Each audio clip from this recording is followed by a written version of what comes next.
हालाणी भरिसां टिमोर शाख मथां पाणी जी खोट ख़िलाफ़ सभई आबादगारनि रैली कढी एहतिजाजी मुज़ाहिरो कयो। हिननि मुज़ाहिरे खे ख़िताब कंदे ग़ुलाम सरवर चांग, शेर अली चांग, मोहम्मद मूसा बिरोही, अब्दुल गफ़ूर बिरोही ऐं कूड़ल कंभो ऐं ॿियनि दाहींदे चयो त दाड़क शाख, नवाबाद शाख, मेहराब शाख ऐं ॿियनि वाटर कोर्सनि में सांगी शाख में धिको न हणण करे समूरो पाणी सांगी शाख ॾांहुं हलियो वञे थो, जंहिं करे असांजे शाखनि ते पाणी नथो चढ़े। हुननि चयो त पाणी न अचण करे असां माण्हुनि जो फसल पोखे न सघिया आहियूं। केला बाग़नि जा बाग़ सड़ी रहिया आहिनि ऐं बाग़ तबाह थी रहिया आहिनि। हुननि चयो त शाखनि में पाणी ॾेई असांजो मुआशी क़त्ल थियण खां बचायो वञे। हिननि आबपाशी खाते जे मिनिस्टर, सेक्रेटरी इंजीनियरिंग हितां जे चूंडियल MNA सैयद अबरार अली शाह खां अपील की त सांगी शाख खे धिको हणाए असांखे पंहिंजो पाणी ॾिनो वञे। ईअं ठही आहे, ठहण सां गॾु असांजो वाल लॻल हो। 1932 खां वाल पटिजी वियो। जॾहिं अजनेर वटि वियासीं चई असां वाल ठहिराए ॾींदासीं। बहरहाल 3 ॾींहंनि जो वाइदो करे अॼु ॾींहं ताईं न पहुतो आहे ऐं वाल असांजो न ठहियो।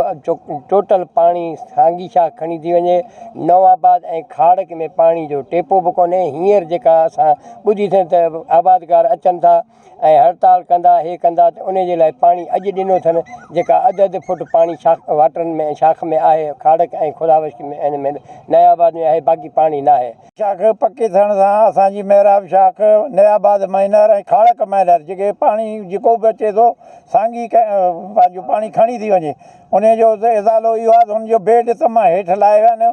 असांखे बेड खे फुटवाल हणी ॾियनि जेको पाणी खे रंडाए, जेको मथियां वाटर वञनि। को वाटर वहण लाइ तयारु कोन्हे, को शाख ई नथी वहे। शाखनि में 1.5 फुट 1.5 फुट 2 फुट पाणी आहे, जंहिंसां न को वाटर वहे, न को पीअण जो पाणी मथां अचे। जेको पाणी अचे थो सांगी शाख ॻेले थी वञे। सांगी शाख पके थियण खां पोइ इहो सॼो पाणी उहो ॻेले थी वञे। हेॾे ॿिया शाख सभु ख़ाली आहिनि। हीअ नवाबाद आहे, हीअ खाड़क आहे। जेका सांगी पकी थी आहे, असां ठेकेदार खे बि चवंदा हुआसीं, ऑफिसरनि खे बि चवंदा हुआसीं त बाबा हीअ बेड लेवल आहे, अॻियां धिको लॻल आहे, इहो धिको न पटियो। जेके धिक हिननि पटिया आहिनि उन्हनि जी असां वटि रिकॉर्डिंग बि आहे, उन जूं तस्वीरूं बि आहिनि। हिननि उहो अॻियां धिको पटे सांगी हेठि 3 फुट करे विया आहिनि। हाणे 2 शाखूं बि कोन थियूं वहनि, 10 वाटर बि कोन था वहनि। हिन महिल ते असां सलो बि न आहे कयो। वणनि जी पोखाई जो टाइम आहे, बाग़ सुकी विया आहिनि, केला असां कटराए छॾिया आहिनि, ज़ैतून कटराए छॾिया आहिनि। का शइ न वटि असां वटि रहियो आहे। इंजीनियर साहिबु आयो आहे हिते, असांखे हिकिड़ो दर लाहे ॾिनई 8 ॾींहं जे लाइ। मज़ीद ख़बरनि ऐं तफ़सीलात लाइ विज़िट कयो असांजी वेबसाइट www.awamiNewsHD.com ऐं ॾिसंदा रहो अवामी न्यूज़ HD।